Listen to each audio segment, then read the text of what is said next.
kaibigan, kung sa Manila sumasakay sa ibabaw ng jeep o umaangkas kasi puno na yung jeep, dito iba yung storya mga kaibigan. No? It's another way kasi para enjoy yung ride ng jeep dito. Sa bubong sila sumasakay. Good day sa inyo mga kaibigan. What's good? What's good? And today mga kaibigan, hindi naman bundok ang ating papasyalan. This time nandito po tayo sa La Union. Kilala po ang La Union sa kanyang pagiging surfing capital o isa sa pinakamagagandang lugar dito sa Pilipinas para mag-surf. Pero kilala rin po siya para sa kanyang mga falls. Isa na dyan siguro ang Tagadan Falls. So mga kaibigan, samahan nyo ako na libutin itong Tagadan Falls. Kung bago ka po sa channel ko, please hit the like button and subscribe na rin po kayo sa aking channel para po sa ating mga further content.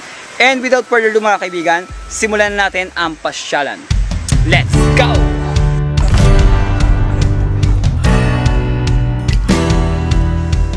Matapos sa isang oras na mala roller coaster ride sa jeep, 30 minutes day trail naman ang kailangan mong daanan bago marating ang bukana ng falls.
Well yun mga kaibigan, no? Matapos yung nakakapagod na pamasyal sa falls, syempre masarap kainan naman mga kaibigan. At isa na siguro sa pinakasikat na kainan dito sa La Union ay yung Arubayan Eat All You Can Filipino and Ilocano Buffet Restaurant.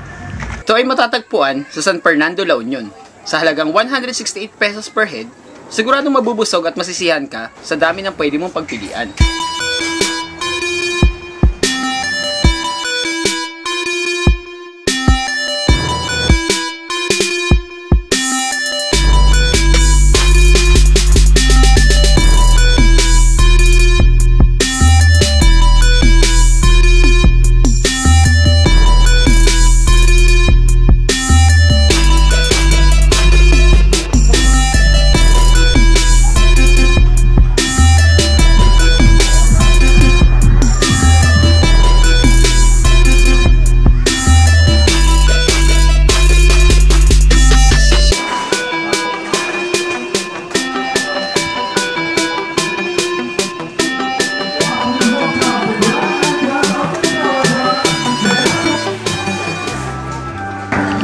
Kain tayo mga kaibigan.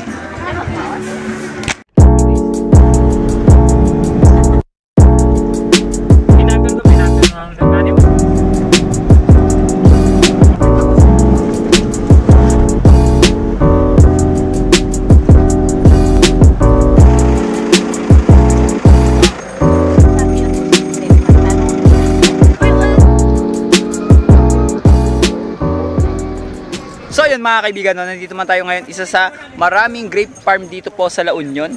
Pwede kayong pumitas ng libre, tumikim ng libre, pero hindi po kayo pwedeng mag-uwi ng libre. Babayaran nyo na siya. So, sad story, hindi po panahon ng anihan ngayon, pero may mga bunga na siya. Picking season namin sir is start ng March hanggang August. Pag bumili po ng grapes, magkano po yung pinakamurang inaabot niya na price? Actually dito sir, naka-organize kami, bali ang farm price niya is 350. Fix po yan. Okay, salamat.